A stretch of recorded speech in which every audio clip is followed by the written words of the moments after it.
Welcome to Space Makers, a fresh new podcast brought to you by Spaces Magazine, the Bay Area-wide publication that showcases audacious architecture, interiors, and landscape design.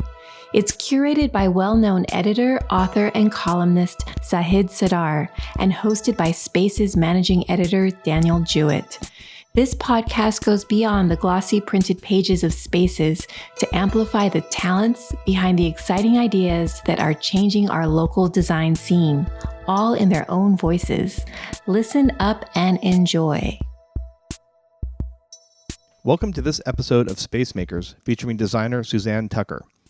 Suzanne Tucker has repeatedly been honored by Architectural Digest as an AD 100 top designer, and she's also been named as an Elle Decor A-lister.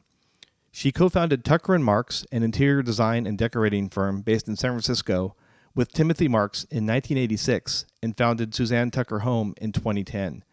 Tucker & Marks has grown to be one of the largest design firms of its kind on the West Coast, with projects all across the country. Tucker often lectures on her work incorporating antiques, textiles, and decorative arts, and is the author of 2 books with number 3 on the way. Welcome, Suzanne.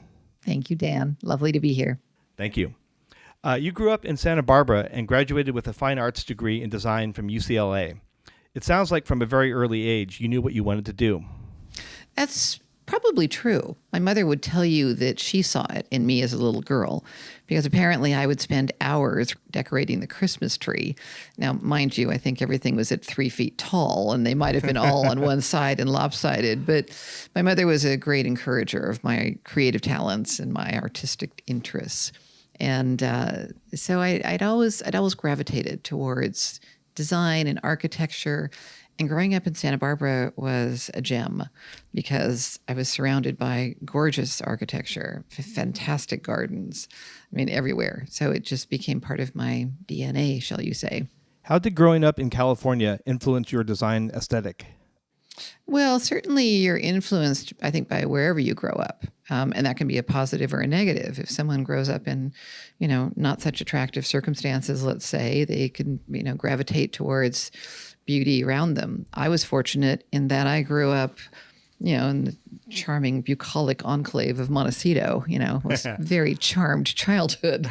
Yes. But I was very spoiled by my immediate surroundings because on one side of us was the Brundage property, another side was the Armour property, another side was the McCormick property, another side was a place called Valverde. I can name off all these fantastic historic estates that were all built sort of turn of the last century and in the 20s because they were built as getaways for people from Chicago and the Midwest and cold winters in the East Coast and so forth. And those were the days, before income tax, when people of wealth built these magnificent properties and they brought architects out and garden designers. And so I grew up in an environment that was very rich in history already. And particularly some of the architects who were there early on in Santa Barbara. So that absolutely infused me with a sense of style, of beauty, certainly balance and harmony. Also, I think growing up in California, and particularly Santa Barbara, there's a quality of light that we have in California that is unusual and special to, I think, the rest of the country. So, for example, when I'm working in San Francisco on a North Bay facing house, my color palette is slightly different than if I was working down in Santa Barbara, which is south facing, not west facing. And the light quality there is different versus when I'm in New York working on a project there and I've got to take in consideration, bleak winters and the shifting light. So California had a great influence on me, obviously. After that, you spent time in London before returning back to California. How did the European experience shape and alter your design approach? Well, I've always suffered from a case of wanderlust. So it was a love affair that brought me to London. And I have an older sister, and it was rather interesting because I wanted to go live in London, and she had no interest to go outside of her own backyard in a way. Why do you want to do this? And I said, why not do this? And my 3 years in London, I must say, were fantastic. both from just an experiential standpoint of growing up and being exposed to different culture and a European way of life. The British way of life was normal to me. My mother's English. So I grew up having afternoon tea every afternoon. So that seemed completely normal. But the exposure to the architecture, certainly in London, and the man I was working for, a late designer who was one of John Fowler's last assistants named Peter Hood. Peter had some wonderful clients and still worked on a few of the National Trust properties. So I got immersed in this sort of very, British way of doing things. And then plus got to hop around Europe a bit and, see things that I hadn't seen on my first trip there. And it definitely infused in me and I brought back with me that sense, a stronger sense of architecture, balance and proportion, scale, which is paramount to everything. And also that color palette. In England, there's a very different color palette. And it's sort of, everything is just a touch, I'm going to say with sort of a grayish to it in a way. Yeah. It has a little bit of that versus like really bright garish colors just look a bit out of place. But I got that different color sense, which was a fantastic exposure for me. And I've carried that experience with me throughout my entire life and career. When you left for Europe, did you have any idea that you'd be doing work over there? No. As I said, I followed a love affair, and which was wonderful while it lasted.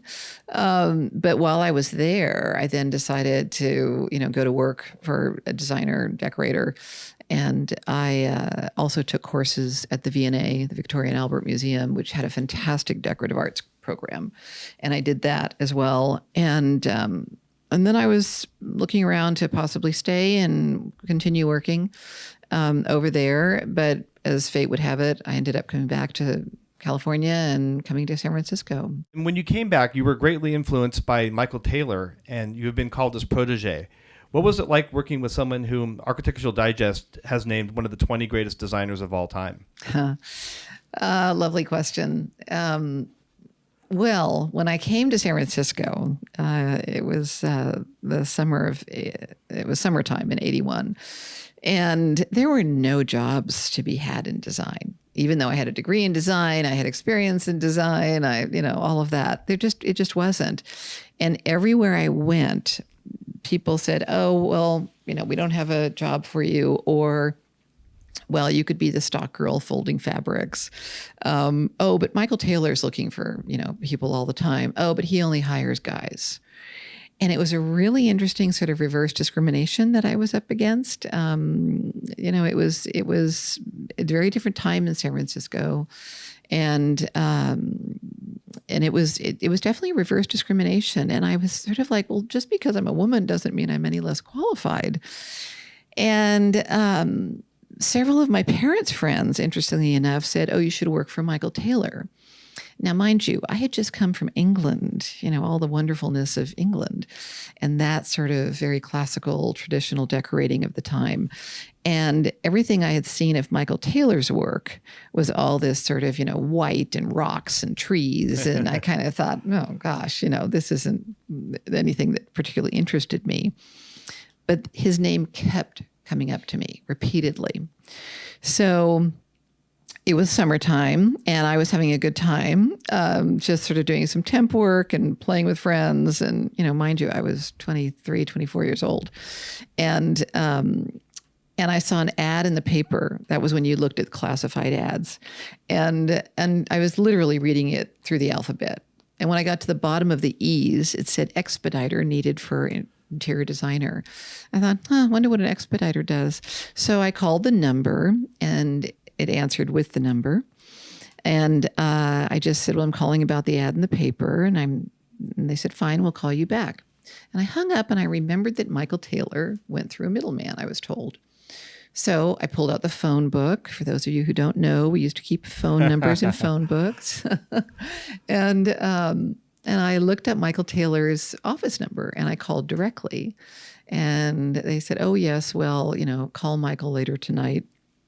There's a long story around that, which I won't go into unless you really want me to. But I ended up chatting with Michael that evening, and we talked for about an hour and a half, and we talked about everything except the job. We talked about London. We talked about Europe. We talked about traveling. We talked about his kitty cats, my kitty cat. I mean, we talked about everything but. He said, well, I'll have someone call you in the morning. So I got a phone call in the morning to come in, and I interviewed. And at the end of the interview, he said, well, the position is filled. And I said, let me guess, he hired some guy. And he said, well, yes. And I said, I was at that point really fuming. And he said, but Michael needs a good secretary. And I just thought, but I don't know what made me bite my lip and not say anything. And I thought for 2 seconds, and I thought, well, maybe this is my foot in the door. So I said, well, what's involved? He said, well, you need to take care of Michael on a daily basis. I'm thinking, fine. How hard can that be? And you need to speak with his clients. And I'm like, fine, I can speak to a doorknob. And then he said, and you need to plan his travel. I thought, fine, I've done a fair amount of traveling. So I said, fine, I'm interested in the job. So I took the position as his secretary. And I remember my first day on the job. Within the first 20 minutes, the bookkeeper turned to me, who sat next to me, and said, I've been here 4 weeks. You're the fourth person I've seen sit in that chair. Oh no. And there were 8 people in the studio, in the office, and all but one who had been there for 10 years. All of them had been there less than 6 months. So Michael was notorious for hiring and firing. So I kind of thought, oh dear. And there's many more stories around that. But I became Michael's pet. I was very fortunate, but and I was rather cheeky, and I definitely talked back to him and wouldn't let him be the bully that he was. And I was terribly fond of him, but within literally the first 2 months, he started taking me on projects with him. And then, of course, I had to find my own replacement. I had to find a secretary to replace me, which then became a revolving door. But it was an amazing experience. I will say that. Michael was, you asked me what was he like to work for in those days. He was very much a gentleman. I mean, certainly he was, tall, handsome, very much a gentleman, and, ran in the social circles of San Francisco and close friends. But in the office, he was a complete ogre. He was such a bully to everyone, except me, because I talked back to him and stood up to him. And of course, I would say to him, you can't speak that way. You have to, treat people nicely. And he would grumble at me. But he was, of course, immensely talented. That goes without saying. But what I really learned from him the most was that scale and proportion are paramount to everything. You can like Louis, Fooey, Hooey, whatever. You can like modern. You can like traditional. You can like pink. You can like blue. That is absolutely doesn't matter in the world of design, because if you don't get the scale and proportion correct, it's all wrong. So that's really the strongest thing I learned from him. And there was also the aspect of editing. He would say, when in doubt, take it out. And that mantra stayed with me forever. When he would start taking things out, he needed to make sure that everything that was left had the proper scale. And that's kind of what you learned? Well, everything would have the proper scale to begin with. I mean, everything was custom, of which I'm still to this day. I'm a custom girl. I measure and I sketch it and I scale it onto a plan, and I have it made to the right scale for the room. And that's ultimately my critique of most every room, is that the scale will be off. And people wonder why something doesn't feel quite right. It's generally scale, proportion. And at the same time, in turn, when a room feels great, may not be your style. You might not care for the color, but there's something about it that just feels good. It's because the scale is right. And that's really the most important thing of any design. Chairs, tables, rooms, architecture, there's a proportional harmony that you need to achieve. And if you're building things that are made to that scale and not trying to shove something in there that you found in a store, it's going to be easier to do that? Well, if it's the right scale and you find it in a store, fine, it works. It doesn't matter really where you find it. Yeah. Michael Taylor was famous for shopping at Cost Plus. And that was the days when Cost Plus really would bring in, truly the unusual, because the world was a much bigger place back then. And, he was the first to use the Mexican Equipali chairs. And he filled the Auberge du Soleil with those, back in 1984. And people hadn't really seen them unless you traveled to Mexico. And those kinds of things weren't at everyone's fingertips and disposals like they are now. Michael Taylor was really concerned with light and also the use of the color white. You had mentioned the importance of light to you earlier. Did you guys connect on that? Oh, absolutely. Although it was interesting because, as I said, initially I thought, oh gosh, he just does these all white rooms. Well, those rooms, those houses were the ones that sold magazines. They got published.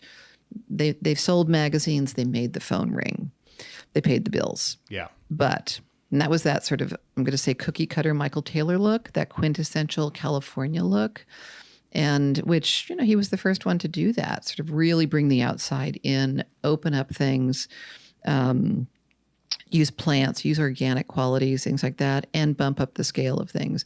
So the white aspect, I certainly appreciated. And Michael Taylor the white color on the walls, of which I have the secret formula, was actually what I'm going to call a multi-pigmented paint. It isn't just a white base with, a touch of a drop of raw umber in it and a touch of a burnt sienna. No, it's quite a complex white.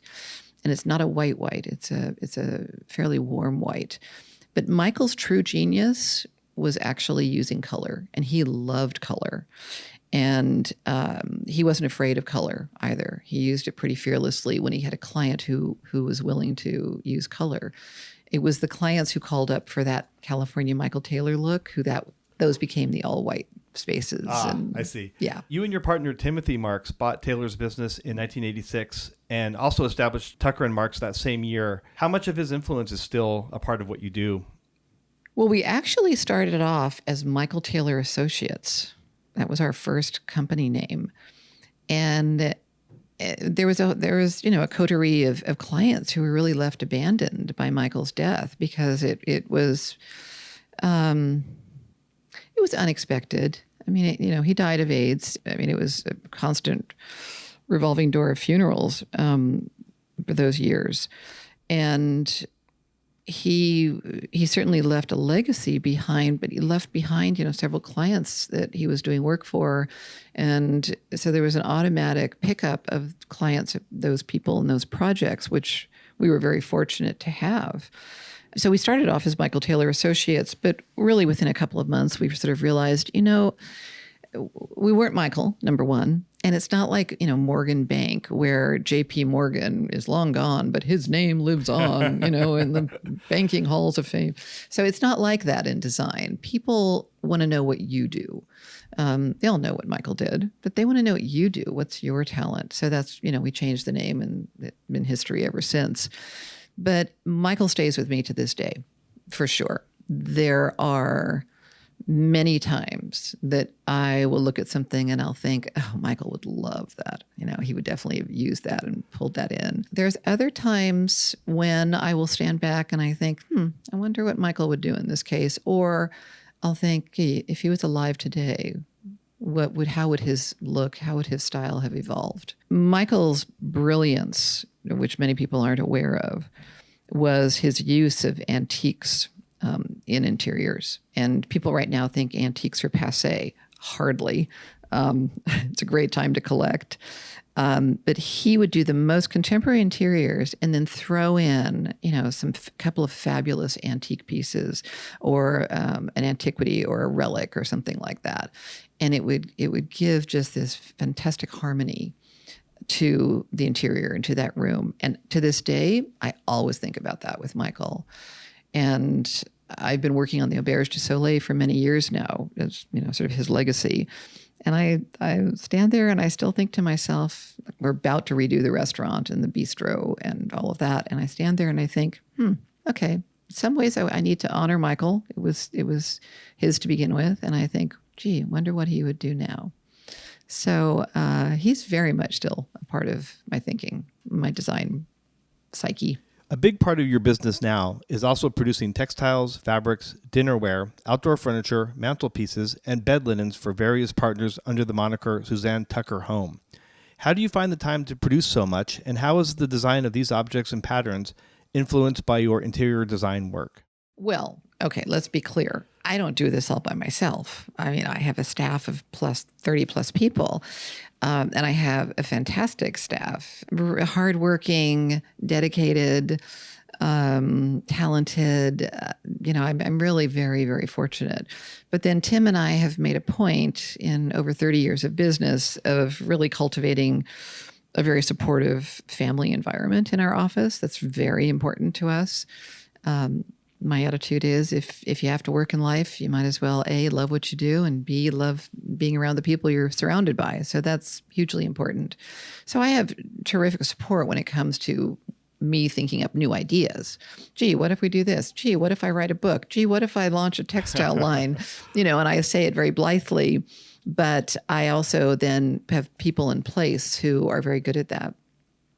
As well, and support me in those ideas.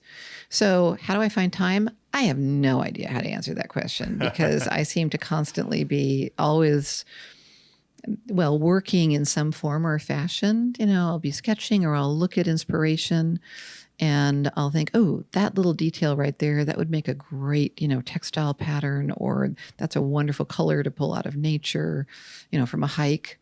Like, lichen on the side of the tree, like, oh, that's a great color. Let's put that into something. So it's hard when you're a designer to separate yourself from work versus passion. I think when you're good at what you do, it's really about the passion and about the love for it. So did I answer that question fully? You did. Yes, that's great. Right. So it's just a part of you and your everyday life experience. You don't really separate all that. No, I'm told I should. I'm told I should, stop and stop working, but it just doesn't seem to work that way. But I find influences everywhere, not just for my interior design projects, but certainly for my textiles and for other things. I love dinnerware. I mean, I could have a different dish for every day of the week and every day of the year if I could have my druthers. And I'm always inspired, by beautiful architecture. And so creating a line of mantles for Chesney's was great fun. I would love to do more dinnerware. I did that with Royal Limoges, which was great. And then the linens with Julia B. I have a passion for linens. So, again, that sort of saying, do what you love, the rest will follow. Yeah. I think I'm kind of the poster girl for that. That's great. You're living the dream. I guess, or the nightmare at times. But do you have a favorite recent design or pattern that you guys have created? Oh, a favorite recent one. Well, one of my favorites, it's not a recent one. It was actually one of my first collection. I brought home basically the first sort of 10 designs that I had done, and I wanted to show them to my daughter, who was early 20s at the time. And I thought, I think I know which two she's going to like the best. And so I said, pick out your favorites. So she picked out 3. And I said, all right, now pick out your favorite. So she did. And I named it after her. And her name is Hatley, Hatley. So I said, I'm going to name this after you and put it in the line. And it was the very first one to sell, which was kind of a nice validation for me. Yes. It was the very first textile to sell. It was also bought by the late, great Albert Hadley. In the espresso color. And when I got that order, I just thought, okay, that again, it was great validation for it. The universe was telling you something. Exactly. So I was certainly on the right path. And recently, I just put a collection together, the current collection, and I went back into a little bit more prints, a little bit more pattern. And, a lot of the people will say, oh, patterns aren't used right now. You'd be surprised. I mean, people love seeing a new pattern, love seeing a new print. And so that's been a fun one to do. And there's one particular that I love that's sort of a zigzag and animal patterned velvet. So I'd say that's probably my favorite at the moment. But it's like asking, which is your favorite child? Right. So... How do your travels inform your designs? I would not be half the person I am today if I didn't travel. First off, as I said, I'm always nursing a case of wanderlust. And I think I get it from my father. He was an avid traveler. And if I don't have someplace in my calendar that I'm going or planning, or I get a little nervous, I just get itchy to go. And, you're going to have a party in Paris. Sure, I'll show up for the party and come back 3 days later kind of thing. I don't think you can be a really good designer without travel, because our world can become very insular. And I think the more you get out into the world, the more you get exposed to cultures, the more you get exposed to different, architecture and styles and textiles and materials. And the more you have that, the better you are informed about how to look at something and how to approach something. And, like most designers that I know, we come home from our travels with, an iPhone filled with another 1,000 photographs. Now, there's no people in those pictures. It's just, doorknobs and floorboards and, all those kinds of things. And I've often thought that in the old days of carrying a camera around, I've often thought that if I had lost my camera and someone was looking at the photographs trying to figure out who the camera belonged to, it's like doorknobs and hinges and, wood species. And they might not ever figure it out. They would never figure it out. Like, there's no people in these pictures. But you can't stay home if you're a designer. You have to get out there. And the same thing is you can't design from behind a computer. The keyboard is not your be all end all. And surfing the web is certainly not it. And I find that's what's lacking right now. I think in the younger, students coming out of design school and so forth, they're thinking in a computer world. And you have to step away from that computer. You have to get out. You have to go to shop. You have to go to dealers. You have to go sit in things. You have to go touch things. And that is hugely important. And cultivate your curiosity. Curiosity in life is the number one thing as a designer. Keep being curious. It'll inform you on every level. And you may not quite know what you're going to do in a new space, but it's somewhere in the back of your mind you're going, oh yeah, when I was in Verona, I saw this beautiful gate that I took a picture of. Where's that photograph? And guess what? That became a beautiful front door at someone's house down in Carmel. You want your client spaces to look really great. How do you balance that with making sure that they're comfortable for everyday living? That's, of course, the ultimate importance, because you can design the most beautiful space, but if your clients aren't comfortable living there, what's the point? Yeah. So, and I think a couple of times clients have made the mistake of thinking that they wanted a certain way of living or looking, and when in reality, it ended up not being the way they really are or their lives. And that's where I think it's truly important as a designer to listen really, really well to your clients. And you have to subjugate oftentimes your own thinking about a space and tune into what they're saying, and what they're not saying is equally as important. Ask a million questions, be curious about them, be nosy. I mean, quite frankly, things like, do you shave your legs or do you wax them? I mean, you need to know whether or not to put a footrest in the shower. Right? Yeah. Little things like that in life that make life easier. But you have to listen to what that client wants. And one of the things I always try to achieve, and I think I'm very successful at it, is that I'm really focused on making that project for that person very individual, very personal, and better than they could dream on their own. I mean, why else hire a designer, right? Right. So that's the key, is for them to feel like, oh my God, you got us. You got who we are and how we want to live. And our role as designers is to make that happen. You are famous for your love of antiques. Let's talk about that a little bit. How can they be used to enhance an interior space? Well, I will rarely do a room without an antique in it. Even if it's just one something, because I have a certain philosophy about that. And first off, if you fill a room with just all showroom furniture, it's going to look just like that. It's going to look like a showroom. So that's not, who wants to live like that? That's, there's nothing personal about that. There's nothing individual about that. There's certainly nothing special. And there's many designers who, they're not really designers. They're just good shoppers. So, and there's a place for them too. I mean, everyone needs a good shopper. But that's not really good design. That's not thinking outside the box and thinking, okay, what could be interesting here? What could make this space sing? And I'm not talking about budget. I'm not talking about spending lots of money. I'm talking about just refining your eye and putting things together in an unusual way, in a different way, something that's going to be unique for that room and that environment. Antiques will do that every time. So a vintage piece, the word antique seems to have like a bad connotation at the moment. So let's just say, vintage or old. That's a piece that's a one-off. It's unique.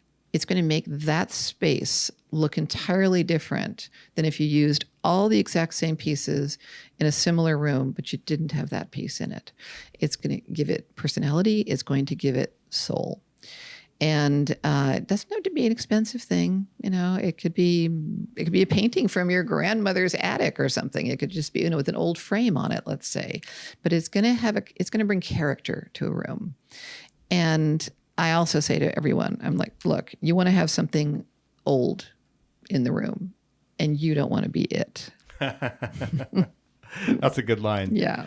So when you're going to add an antique to a room, do you do that at the end or the beginning, or can it happen at any time? Anytime. Sometimes if clients like antique, rugs, I'll start with that and we'll find a beautiful rug, and then I'll pull the whole color palette of the room out from that rug. Other times, I have my list I'll look at a floor plan, I'll lay out the furniture, and then I'll decide, okay, I really would love this console to be an antique piece. Or I want the chandelier to be an antique piece, or I'll just look at it that way. In turn, you don't want every single thing to be an antique piece, because then the room becomes oddly boring. You need that juxtaposition between the old and the new. You need a little bit of that tension. And that's why the people talk about the mix now. That mix is so important. And back to Michael Taylor, he was doing that 40 years ago, 50 years ago, long before anyone else does. He would put in a contemporary piece of upholstery. He would put an antique table next to it, and he'd put a modern painting on the wall. And it was magic. It just, it just sang. And I still do that. I love doing that. You are also the chair of the San Francisco Fall Art and Antique Show, which is coming up this fall. Thus the name. What can we look forward to at this year's show? Oh, it's actually, speaking of Wanderlust, the theme this year is Wanderlust, art and antiques and design from around the world. We always come up with a theme because that's sort of a fun thing for the dealers to focus on and for the lecture series and so forth.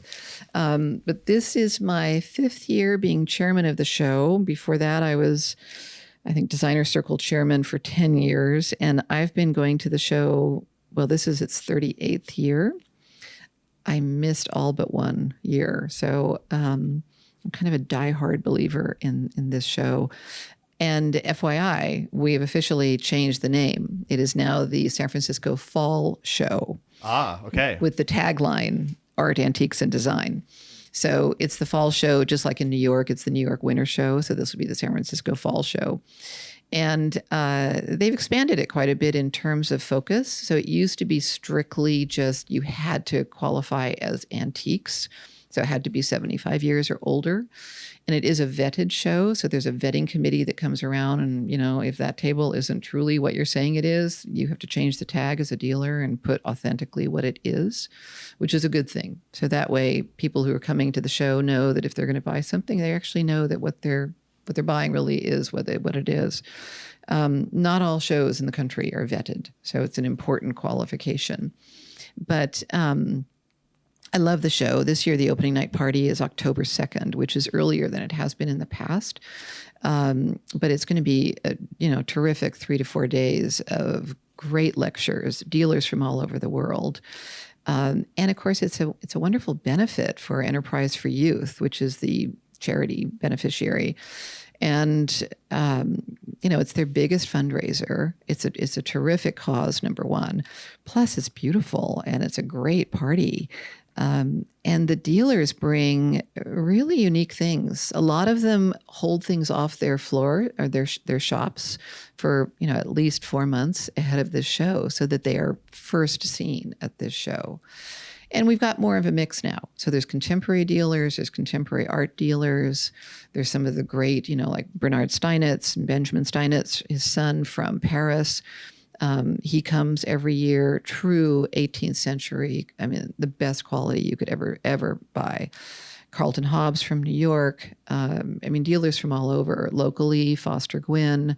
So it's a real mix-up of dealers.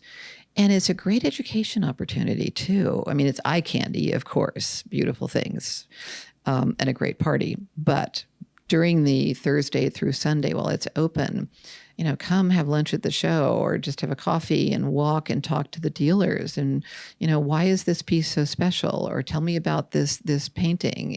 This is a contemporary artist and you've never heard of them. And, why is it, X amount of dollars? And educate yourself. Again, it's that curiosity factor. Yeah. Always on the hunt. And a great chance just to talk to the people right there. Yes. You can learn so much. The dealers love to talk about what they have. And there's some fabulous vintage pieces that are coming this year from the dealers as well. And again, it's that one-of-a-kind thing. Buy something unique to put into your room, your living room, your bedroom, whatever, outside. One closing question that we're asking everybody is, what design element can you personally not live without? Oh, goodness. I'm not sure if it's a design element, but maybe I would say, a pet, a dog or a cat in your house. I think that's important in life. A design element that I can't live without. I think for me, it would be light. I have 9 skylights in my house. And I find that's a great luxury to not have to turn on light switches all the time. So I would think it would be light. Wrapping up, what does the future hold for Tucker and Marks and for Suzanne Tucker Home? Oh, goodness. What doesn't it hold? It's probably my answer. Of course, I'm the perennial optimist. I always see endless possibilities. And so, gosh, I would say, well, book number 3, I gave you that little tidbit. You heard it here first, folks. Exactly. Yes. My book agent is going to say, okay, you've said it. Now, where is it? Yeah, right? No, go write it. Yeah, books are a lot of work and they're really an act of love. So that's very time consuming. Suzanne, thank you so much for being our guest on Space Makers today. Thank you, Dan. This has been a pleasure. It's been great. Thank you very much. Thank you for listening to Space Makers. You can find us online at marinmagazine.com/spaces and on social media at Facebook and Instagram. Or email us your comments at letters@spacesmag.com.